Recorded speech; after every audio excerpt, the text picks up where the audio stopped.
baru ini saya. Jadi ada salah satu sahabat Rasulullah pernah ngomong seperti itu kepada Rasul. Itu, wahai Rasulullah, saya itu ngomongnya jelek sekali. Kalau ngomong tuh jelek Pak, keras dan sebagainya, kasar sehingga orang-orang kalau mendengar ucapan tersebut gimana ya gitu, kasar.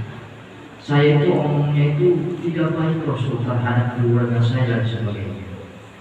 Kata Rasulullah, bukankah kamu suka baca istighfar? Berbanyaklah baca istighfar. Artinya ketika kita memang itu kan perkataan tidak baik kan juga tidak baik menurut agama, kasar dan lain sebagainya. Jadi harus banyak-banyak baca istighfar. Bismillahirrahmanirrahim. Sekarang Bapak kemarin kita beres membahas masalah wajib sholat dan syarat sah sholat. Maka sampailah kita kepada yang harus kita ketahui, sangat harus diketahui bahwa babu arkani sholat itu sangat penting. Sekarang sampai saatnya kita sudah membahas rukun sholat. Ini penting sekali. Babu arkani sholati ini akan menerangkan rukun-rukun sholat. Walaupun Bapak tahu rukun sholat apa, ya.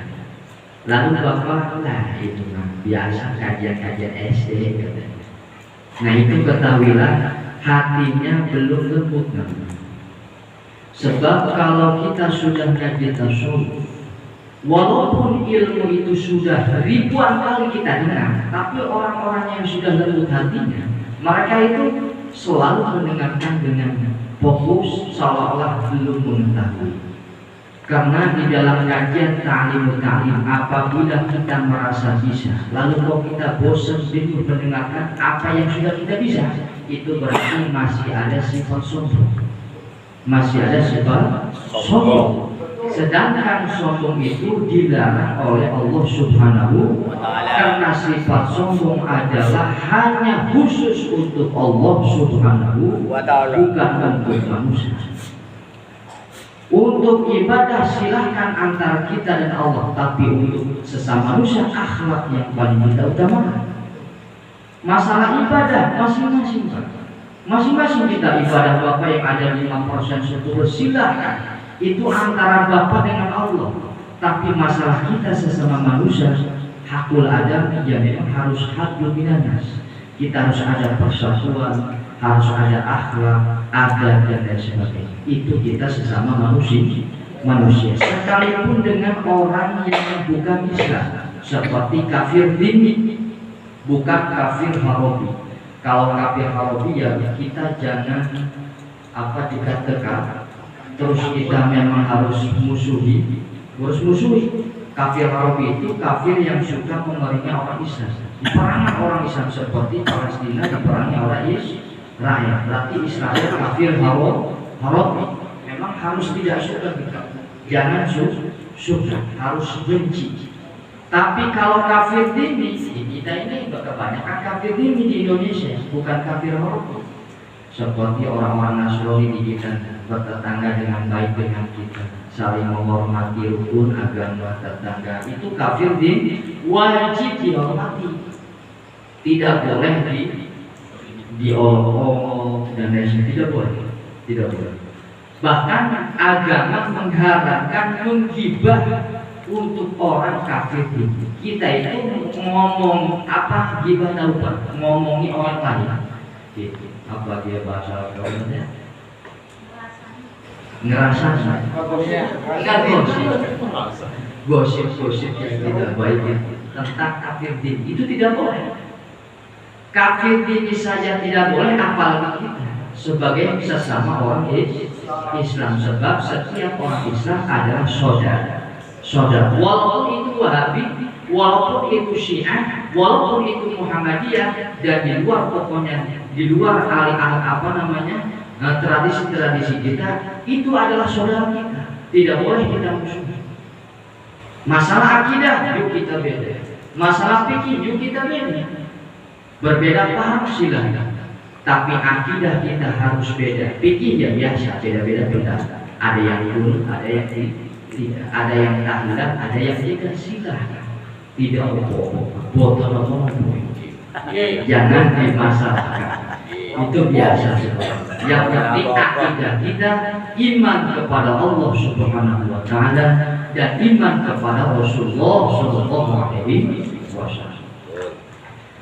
Ajaran rukun sholat. Rukun itu menurut bahasa apa sih?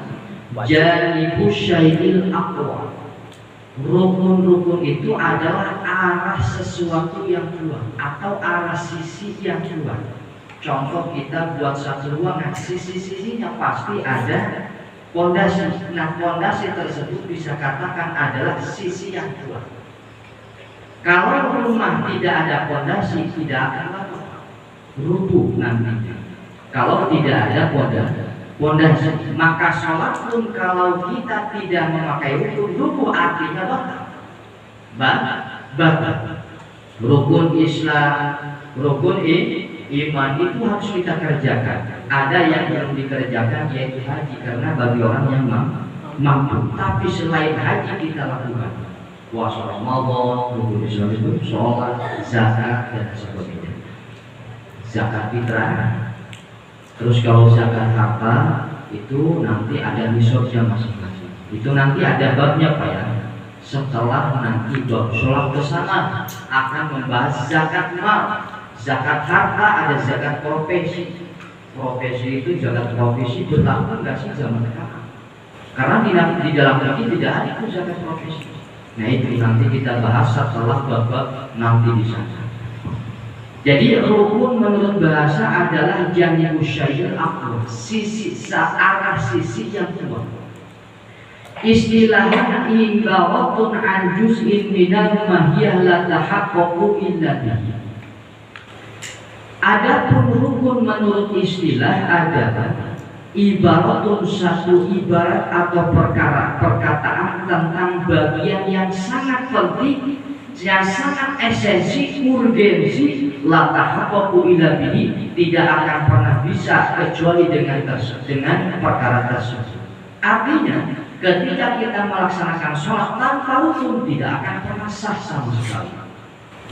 Tidak akan pernah sah sholat. Sudah termaklum, kita ketahui bersama bahwa rukun sholat itu ulama membagi beda-beda. Kenapa ulama membagi rukun sholat kok beda-beda? Bapak jangan lupa, sekolah juga dari tingkatan TK.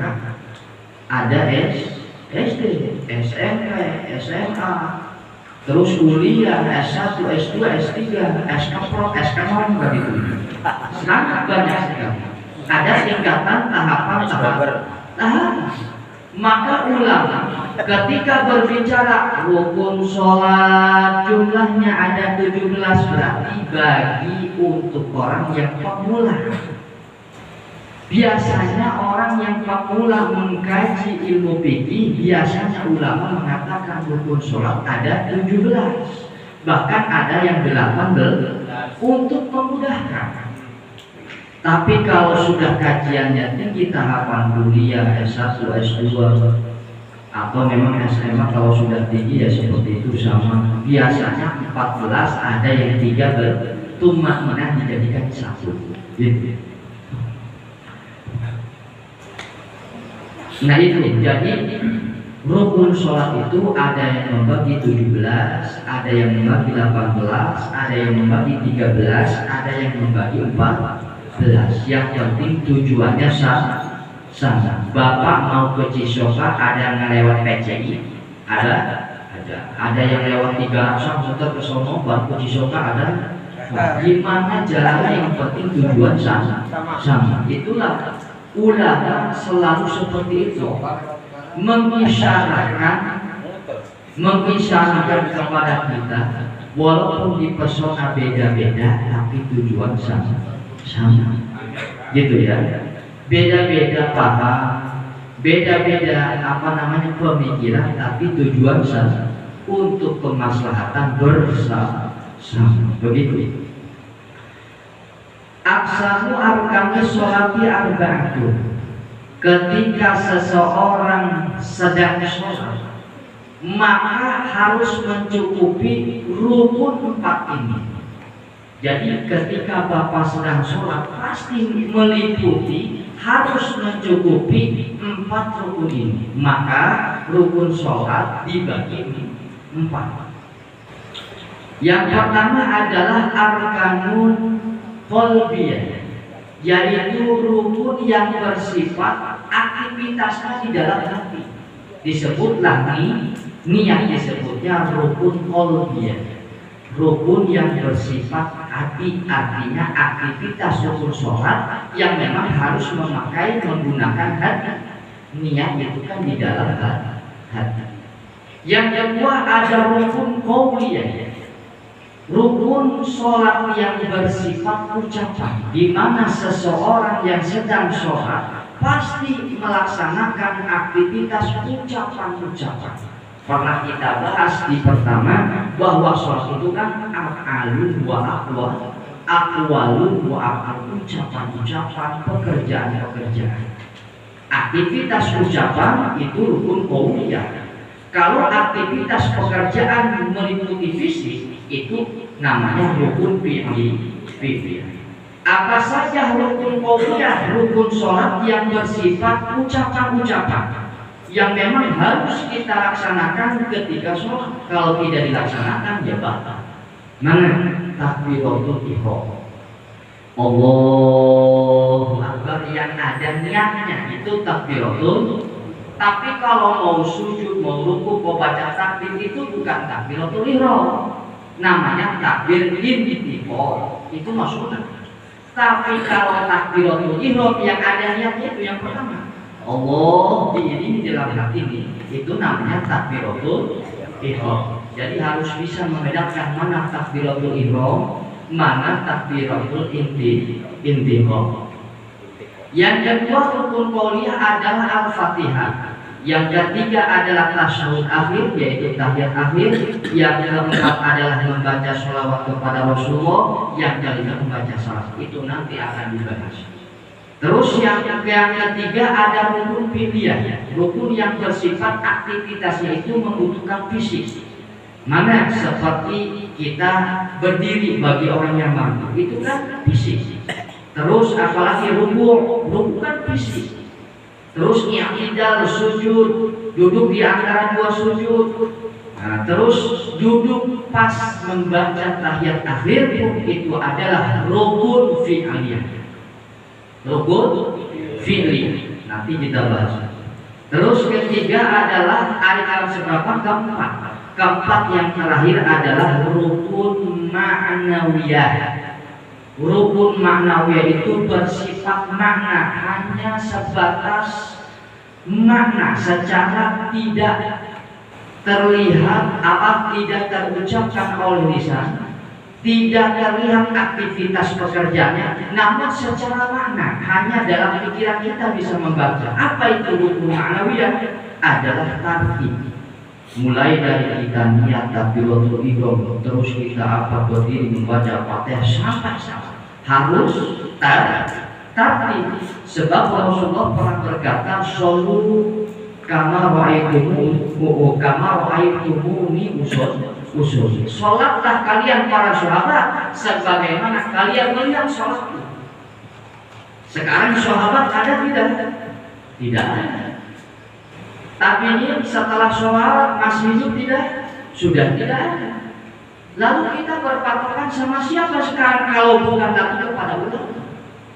Karena ulama adalah yang meneruskan atau pewaris para nabi. Lah masih ada orang Islam yang mengatakan ngapain kita beribadah? Ya. Kita kan zaman sahabat sudah lewat, zaman tabi'in sudah. Lalu siapa yang meneruskan melihat Rasulullah itu yang tahu persis sholatnya Rasul seperti apa? Maka tidak ada lagi kita melihat guru kita. Guru kita berbicara sholat seperti ini. Guru kita dari guru sampai tabi'in, sampai Imam Syafi'i. Jadi kita harus ada pertanggungjawaban ilmu kita. Tidak boleh taklid buta. Bagaimana taklid buta? Tidak ada guru. Tidak ada guru. harus ada guru dalam ibadah. Tidak boleh taklid buta, harus ada yang kita taklidi. Guru kita berarti taklidi. Nanti kalau ada yang salah, guru kita yang tanggung jawab di akhirat. Maka Imam Syafi'i termasuk mazhab yang luas di seluruh dunia ini. Banyak sekali yang menganut Imam Syafi'i. Berarti nanti Imam Syafi'i luar biasa tanggung jawab di akhirat. Tapi Imam Syafi'i walaupun salah akan diampuni. Kenapa? Karena ijtihad mereka. Bukan seperti kita melihat Quran tafsiri dipakai hukum, tidak seperti itu. Tapi Imam Syafi'i sebelum mengkaji ilmu Quran, sholat, sunnah hajat, puasa, menghatamkan Quran, coba. Ulama-ulama salaf kita itu hati-hati sekali. Jadi kalau ada masih orang yang mengatakan ngapain kita percaya Imam Syafi'i? Imam Syafi'i kan manusia. Lah Anda siapa? Anda memang bukan manusia. Saya lebih percaya Imam Syafi'i daripada Anda. Karena Anda itu bukan siapa? Siapa? Anda itu bukan siapa-siapa seperti Imam Syafi'i. Imam Syafi'i ulama besar. Sudah diakui mazhabnya, ijtihad diakui. Masih ada orang yang mencaci Imam Syafi'i kan kami. Siapa yang mengerti Quran? Rasulullah. Dan Rasulullah yang mengerti ucapan Rasulullah adalah sahabat. Tapi terus sampai buat kita ada kitab-kitab kuning seperti kitab-kitab seperti ini. Tapi ini loh kitab putih. Ada kitab kuning biasanya kenapa disebut kitab? Memang lumrahnya kuning. Ini mah putih ya, kitab putih. Yang pasti itu adalah kajian-kajian Imam Syafi'i. Imam Syafi'i punya murid Imam Musa, Imam Musin terus sampai Imam Haramain, Imam Ghaib, Imam Ghazali, Imam Ghazali terus ada namanya itu siapa? Imam Rafi'i, kitab Muharrar, terus Imam Nawawi itu terus punya kitab Metodologi, diikhtisar oleh siapa namanya? Syekh Zakaria Nasrullah Fathul Wahab. Terus punya murid namanya Ibnu Hajar Al-Haytami, punya murid Syekh Al-Albani pengarang Fathul Mu'in. Terus sampai guru-guru kita. Siapa di sini Abu Ya Fathul Mu'in? Cariin Cisoka. Siapa yang tidak tahu cariin Cisoka? Beliau adalah ulama besar Abu Ya Yusuf. Kajiannya langsung gurunya Mama Suhaimi di Padalarang. Guru Banjar terus sampai ke Musolik tadi terus sampai Imam Syafi'i jelas sekali kita berapa. Jadi memakai ilmu agama harus jelas. Harus ilmunya bersama. Sudah. Nah sekarang kita teruskan. Jadi kesimpulan tadi, rukun sholat juga dibagi dari sisi aktivitasnya. Ada aktivitas ucapan namanya rukun qauli, ada rukun qalbiyah yang bersifat hati, ada rukun fi'liyah dan ada rukun ma'nawiyah. Arti. Sekarang kita yang pertama. Yang pertama adalah rukun niat, berarti rukun qalbiyah. Rukun qalbi mahalluhal qalbu, tempatnya niat adalah di dalam hati. Maka ada Imam Syafi'i ya. Kalau Bapak mengingkari saya, ada yang berkata tidak usah niat atau tidak paham, berarti Bapak bukan mengkaji Imam Syafi'i, bukan itu. Jadi kalau ada fikih membahas masalah niat tidak wajib, berarti di luar Imam Syafi'i. Sekarang kita lagi membahas mazhab Imam Syafi'i, awas jangan salah paham ya. Mahalluhal, kadang-kadang kan orang sesuai dengan pemikiran dan ilmunya. Apa yang dia dengar di mana pun dia berada. Kadang-kadang kan orang, saya dengar seperti tahu, dia mengingkari apa yang diucapkan oleh ustaz dan sebagainya. Awas Bapak, ilmu itu luas banget. Maka ketika saya berbicara, fokuskan, dan memang itu adalah kajian Imam Syafi'i. Ngerti kudu ngerti. Paham protes paham, harus paham ya. Ini kajian Imam Syafi'i. Awas, bukan kajian pada beliau. Kadang-kadang kan orang manusia itu sesuai pemikirannya. Manusia kan mendengar dari ustaz banyak sekali. Apalagi sekarang media kan. Media banyak sekali ustaz-ustaz yang kita dengar. Mungkin bapak-bapak sekelintingan kok ustaz ngomong seperti ustaz di media seperti kakak. Itu kajian nanti ada Syekhul Kalam. Tahu Syekhul Kalam? Konteksnya seperti apa? Pemahaman dari konteks tersebut seperti apa? Contohnya seperti itu nanti lain-lain. Maka kita harus dengarkan fokus baru kita akan paham. Yang pertama rukun niat yaitu tempatnya di dalam hati. Karena di luar mazhab Imam Syafi'i niat itu tidak wajib. Artinya ketika seseorang sholat tidak niat, ya memang tidak apa-apa. Karena mereka punya satu hadis. Imam Syafi'i hadisnya sama, innamal a'malu binniyat. Gitu. Amal itu hanyalah dengan niat, itu secara keluar. Maka Imam Syafi'i mulut hadis tersebut adalah yang dimaksud kata Imam Syafi'i sahnya amal harus dengan. Tapi di luar mazhab Imam Syafi'i sama hadisnya sama, innamal a'malu binniyat. Tapi dimanai oleh mazhab selain Imam Syafi'i innamal a'mal. Sempurna pekerjaan harus dengan ini, sempurna dengan sah beda. Ada sempurna, ada sah. Kalau sempurna itu kalau kita sholat, kalau nggak sempurna sah saja. Tapi kalau pakai niat lebih sempurna itu mazhab lain. Tapi kalau di kita karena memang hadis tersebut bukan merujuk kepada kesempurnaan tapi kepada sahnya sholat, Imam Syafi'i. Padahal Pak hadisnya satu, kok bisa beda-beda pendapat? Awas, Rasulullah dulu pernah mengatakan di jauh-jauhan karena nanti umat Rasulullah sudah dipahami Rasulullah. Ini ikhtilaful ummati rahmatullah atau ikhtilaful ulama rahmatullah. Berbedanya umat saya, ulama saya itu adalah rahmat. Jangan dijadikan perbedaan mazhab itu dijadikan kita permusuhan dan sebagainya. Justru rahmat. Ada yang mengikuti mazhab Imam Hanafi, ya silakan. Ada yang mengikuti Imam Malik, ya silakan. Ada yang mengikuti Imam mazhab Syafi'iyah seperti kita, ya silakan. Monggo. Imam Ahmad Hambali, ya silakan. Silakan. Yang penting 4 mazhab itu. Padahal mazhab itu ada 16 dalam satu riwayat 17. Kenapa yang lain tidak diikuti zaman sekarang? Karena tidak diperbolehkan oleh ulama-ulama di seluruh dunia. Walaupun ada ulama yang masih membolehkan. Tidak boleh bermazhab selain 4 mazhab tadi. Kenapa? Karena mazhab yang lain tidak lestari keilmuan. Kenapa? Mazhab yang lain itu muridnya putus, sedangkan Imam Syafi'i muridnya lestari. Imam Anu gurunya meninggal diteruskan oleh santrinya. Santrinya meninggal punya santri diteruskan. Santrinya meninggal gurunya itu disuruh santri terus sampai ulama-ulama kita. Jadi lestari, 4 mazhab itu lestari. Keilmuannya dilestarikan. Gurunya meninggal, santrinya, santri jadi guru punya santri, gurunya meninggal, santri terus sampai sekarang eksis. Maka bisa dipertanggungjawab, tapi di luar 4 mazhab tidak bisa dipertanggungjawab karena sanadnya putus. Jadi tidak ada yang meneruskan, Pak. Heman ya. Dulu ada mazhab Imam Sufyan Tsauri, tidak ada yang meneruskan. Yaitulah takdir Allah mentakdirkan ada jalur-jalur untuk agama yaitu hanya mengikuti 4 jalur itu. Ketika kita mau ibadah mengikuti 4 jalur itu, silahkan. Mau jalan PCI, mau jalan 3 rakaat, mau pakai mazhab Imam Hanafi, ya silahkan menuju ibadah Allah. Mau pakai Imam Malik, ya silahkan. Imam Syafi'i silahkan, Imam Ahmad bin Hanbal, ya silahkan. Yang penting 4 mazhab tersebut. Wawaktuha, kapankah kita niat ketika sholat asna'at takbir, ketika kita sedang baca takbiratul ihram, Allah, niatlah di situ. Niat saya sholat pagi maghrib, niat saya sholat pagi subuh, niat saya sholat pagi isya dan seterusnya.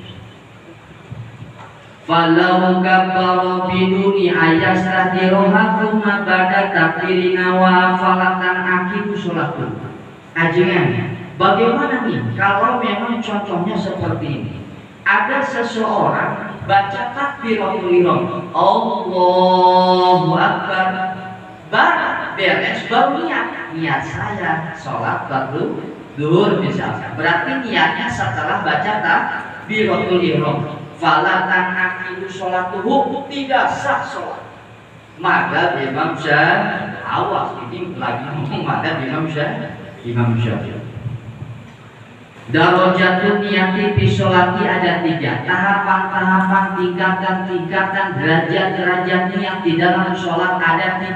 Yang pertama sholat wajib. Bagaimanakah sholat wajib itu niatnya? yang harus kita hadirkan di dalam hati. Yang pertama adalah qasdul fi'li. Niat saya sholat, sejak saya sholat, niat saya mengerjakan sholat, itu namanya qasdul fi'li. Usolli, bahasa Arabnya usolli itu qasdul fi'li, berarti menyengaja mau mengerjakan sholat. Niat saya sholat itu namanya qasdul fi'li, harus ada di dalam niat seperti itu. Terus yang kedua, di dalam sholat fardu itu niatnya harus sekali ta'yin. Apa itu ta'yin? Ta'yin itu menentukan sholat apakah ini. Oh, sholat dohor, berarti niat saya fardu dohor. Yang ketiga adalah fardu hari, fardu itu. Niat saya fardu dohor, fardu harus ada Pak. Kalau Bapak niatnya seperti ini, niat saya sholat dulu, tidak sah. Kenapa? Di dalam sholat fardu itu harus ada 3. Qasdul fi'li, saya niat sholat, niat saya sholat, atau najak saya sholat, sejak saya sholat. Terus yang kedua harus ada fardu, fardu harus dibawa. Yang ketiga kita menentukan sholat apa ini. Dohor kan, niat saya sholat, fardu dohor cukup. Adapun bilang rakaat 3 rakaat, 4 rakaat itu maksudnya tidak dihadirkan di dalam hati pun tidak apa-apa. Tapi kalau dihadirkan sunnah dapat ganjar. Terus mustaqbilal kiblat sunnah itu tidak wajib. Artinya ketika kita tidak ngomong dalam hati niat saya sholat fardu subuh 2 rakaat menghadap ke kiblat, tidak berbicara menghadap ke kiblat dalam hati, sah hukumnya. Karena menghadap ke kiblat omongan seperti itu sunnah. Tapi kalau kita bawa dapat ganjar. Terus adaan, kodoan, kita sholatnya di dalam waktu memang kok adaan kontan masuk di dalam waktunya, itu sunnah. Tidak dibawa juga adaan atau kontan itu tidak apa-apa. Kodoan, bapak-bapak bangun tidur jam 8 belum sholat subuh, niatnya seperti ini, niat saya sholat fardu subuh cukup. Walaupun tidak diikut sertakan lafaz qada, enggak gitu dalam artinya sah. Karena adaan qada adalah hukumnya sunnah. Di sini wala niyatul adai awil qada. Wala niyatul adai awil qada wal kullu dalika sunnatun. Jadi adaan qadaan itu sunnah, cuma kita dianjurkan. Kenapa harus seperti itu? Harus membedakan mana adaan di dalam waktu, mana sholat yang di waktu sunnah. Makanya ada adaan, ada qada, ada hati itu sunnah. Terus di jam-jam itu sholat fardu harus ada seperti itu. Niat saya sholat fardu zuhur atau asar atau jadi harus ada niat sholat atau sejak saya sholat. Terus harus ada fardu, harus dibawa fardu. Terus sholat dohor dohor atau asar itu harus ya. Lillahi ta'ala, karena Allah itu maksudnya nggak dibawa juga nggak apa-apa. Nah sekarang itu kan tadi sholat fardu, sekarang sholat sunnah. Bagaimanakah cukupnya niat untuk sholat sunnah? Sholat sunnah kan terbagi. Ada sholat sunnah yang mempunyai waktu tersendiri, seperti sholat sunnah witir kan ada waktu tersendiri, yaitu pada isya. Ada sholat namanya dus sabab itu sholat sunnah yang memang harus ada sebab dulu baru sholat sunnah. Seperti di sini sholat sunnah gerhana. Nah, matahari, bulan, istisqa saja itu adalah sholat sunnah yang mempunyai sebab. Nah itu bagaimana cara niatnya? Cukupnya itu minimal.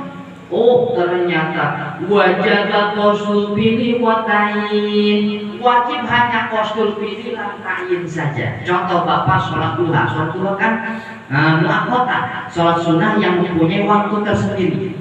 Bapak sholat sunnah duha misalkan sesudah duhur, boleh tidak?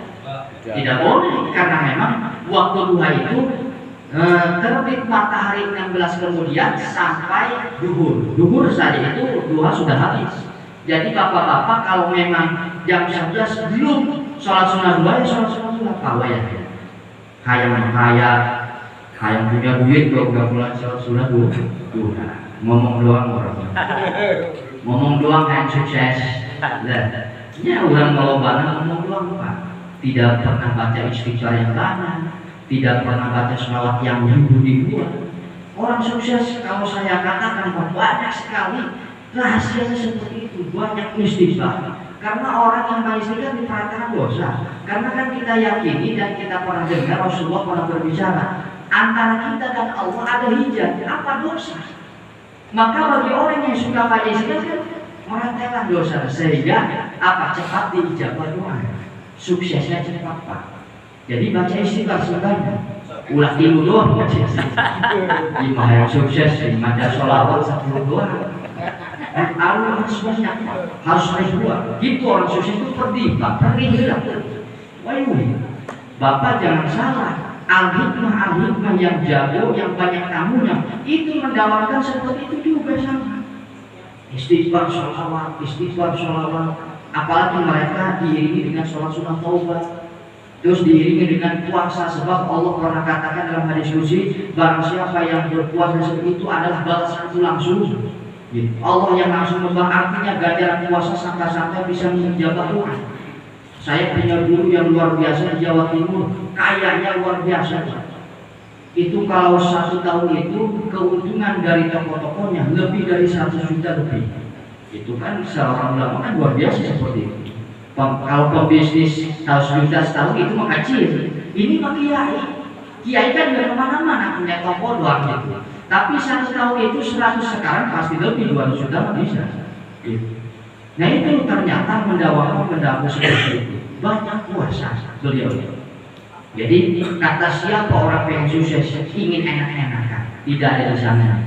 Karena di dunia itu makomnya memang harus seperti, harus sulit, harus perih Pak di dunia itu. Kalau memang kita harus enak-enakan, ya nanti di surga itu. Di dunia itu harus seperti itu. Maka kita kalau ingin sukses, baca istighfar yang banyak, baca itu apa namanya sholawat yang banyak.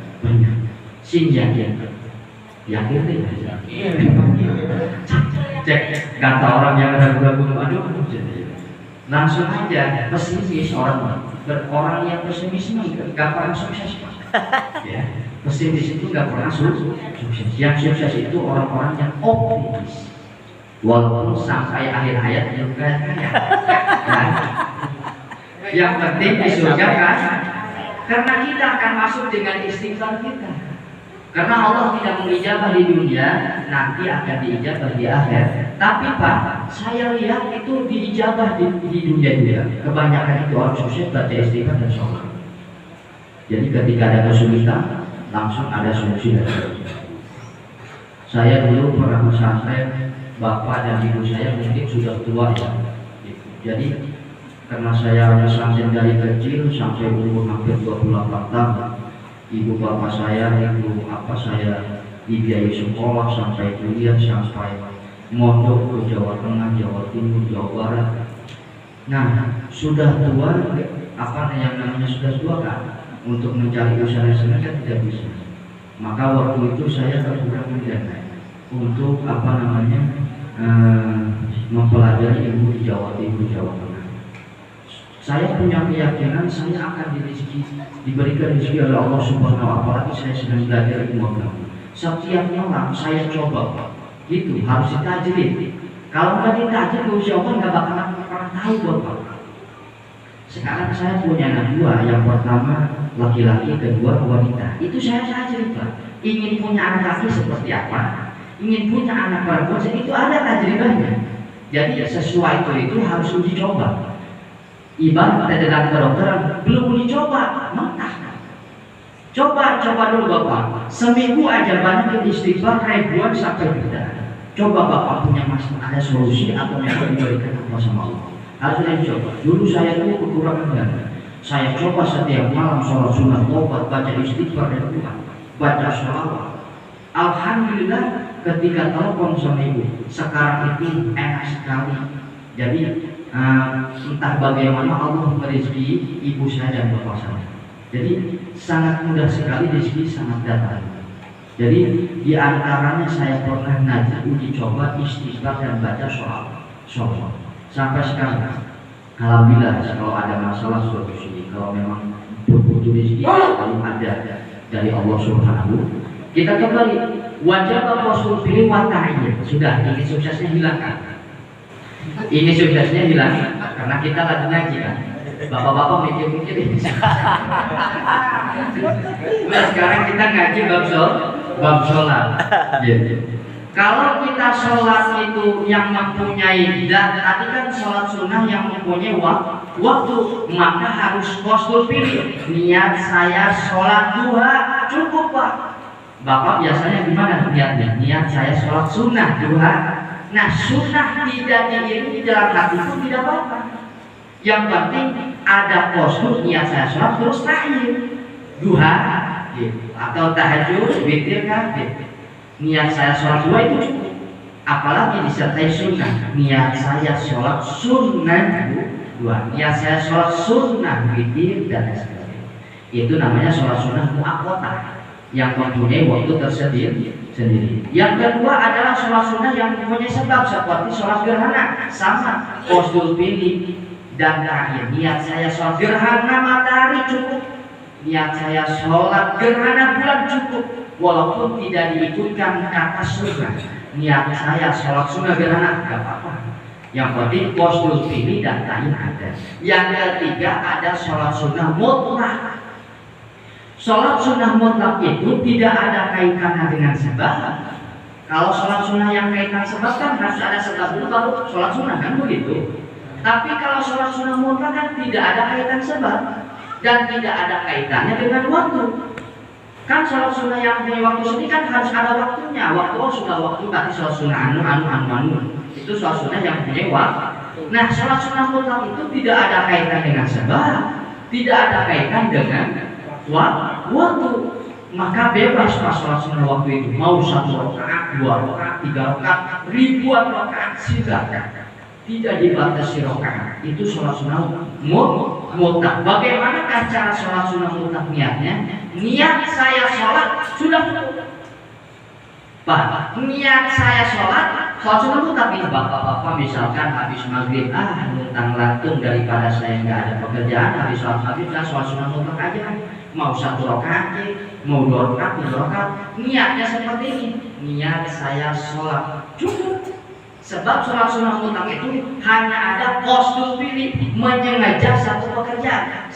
Niat saya sholat itu namanya postur pilih.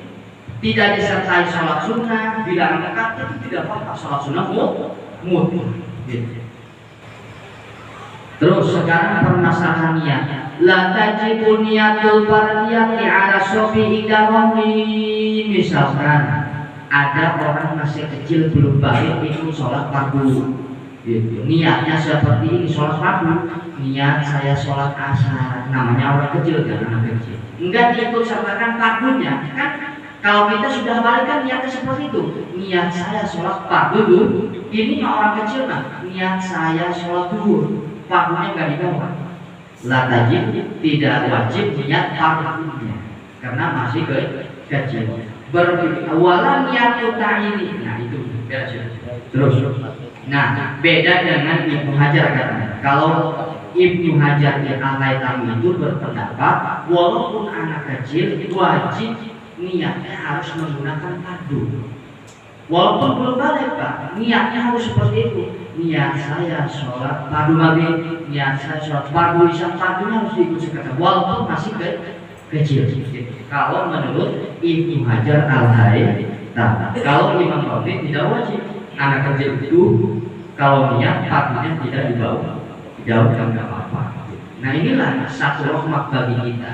Kalau ada anak kecil niatnya seperti ya silakan. Apalagi memakai kata fardu itu lebih bagus. Terus nih, idza kanal musolli apabila orang yang sedang sholat itu makmuman jadi makmum, maka cara niatnya seperti bagaimana? Ajibnya fayajibu alaihi ayyamiyal jamaah, maka wajib terhadap orang tersebut yang tadi jadi makmum ayyamiyal jamaah, wajib niat berjamaah. Niat saya sholat fardu berjamaah itu sholat menjadi makmum. Awil tidak atau niatnya seperti ini. Niat saya sholat fardu mengikuti imam sah seperti itu. Atau awil makmumnya niatnya seperti ini. Niat saya sholat fardu maghrib jadi makmum itu sah. mau niatnya berjamaah, niat mengikuti imam, niat jadi makmum, sah. Silahkan berniat berjamaah itu banyak tadi, bisa seperti itu. Niat saya sholat pada maghrib berjamaah itu sah. Niat saya sholat pada maghrib mengikuti imam, sah. Niat saya pada maghrib, niat saya sholat pada maghrib jadi makmum, sah. Gitu. Tapi bapak-bapak kalau jadi makmum enggak niat yang tiga tadi, apakah enggak niat berjamaah kah? Atau enggak niat diikutkan mensertakan kata-kata mengikuti imam kah? Atau memang di dalam hatinya tidak ada kata-kata jadi makmum, maka batal sholatnya tidak sah. Kenapa? Nanti kita akan membahas masalah sholat jamaah. Sholat jamaah itu adalah waktu sholatil makmum bi sholatil imam. Apa persambungannya? Persambungannya sholat makmum dengan sholat imam. Kita mau mengikuti imam harus ada wasilah. Apa wasilahnya? Niatnya itu. Maka ketika kita berjamaah tidak mengikuti sertakan jadi makmum, batal sholatnya. Karena bapak tidak niat mengikuti imam. Berarti sholatnya nanti sendiri. Tapi berhubung memang nejahnya dia itu ingin mengikuti imam, tidak sah sholatnya. Kecuali niat sendiri, maksudnya sholatnya sendiri yang tidak apa-apa. Jadi tapi kalau kita berjamaah tidak diikut sertakan dalam hati, tidak niat jadi makmum, atau tidak berjamaah niat tidak seperti itu, atau tidak mengikuti imam tidak niat seperti itu, nah itu tidak sah. Karena kita kalau mau mengikuti imam itu harus ada laporan. Contoh kita ke Bapak RW, karena kita mau mengikuti imam kan harus ada laporan. Siapa kita? Istilahnya itu ibaratnya seperti laporan kepada Allah, saya itu ya Allah sholat itu mengikuti imam, gitu. Jadi harus ada ikut sertakan niat jadi makmum atau berjamaah atau mengikuti imam.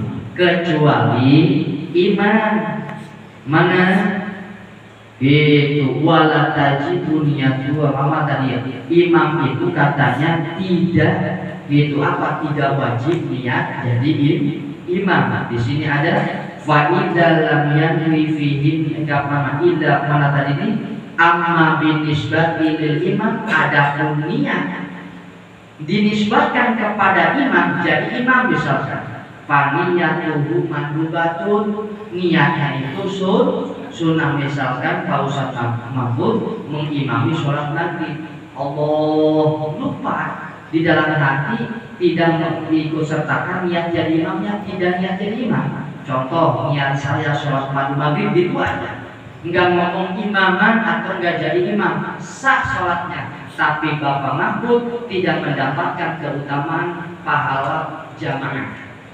Jadi seolah-olah sholat sendiri. Kita mah ya memang dapat jamaah. Jadi kalau kita tidak ikut sertakan dalam hati niat jadi imam, memang sah saja, tapi tidak mendapatkan fadilah jamaah. Kecuali imam wajib harus niat jadi imam. Ada beberapa tempat. Yang pertama sholat Jumat. Kalau imam kita yang sedang sholat Jumat, imamnya tidak berbicara dalam hatinya jadi imam, itu batal. Semuanya sholat Jumat batal.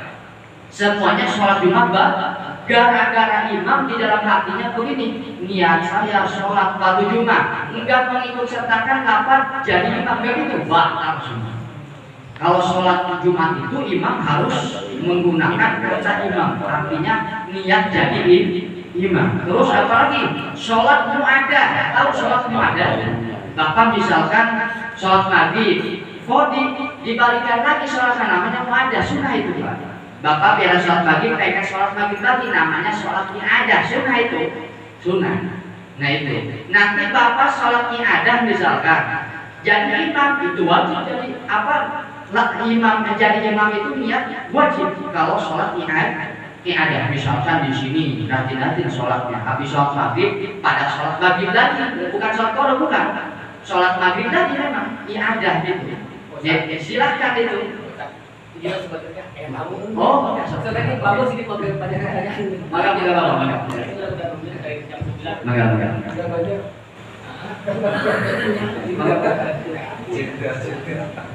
Sibuk tadi.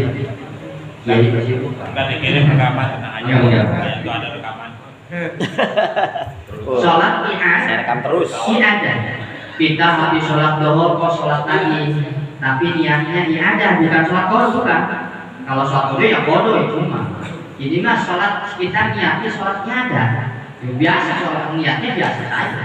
Nah itu nanti bapak-bapak wajib ketika jadi imam harus niat jadi imam. Terus sholat apa lagi? Sholat gitu banyak lagi lah, nanti kita akan bahas di sholat masalah sholat jamaah nanti ada ya.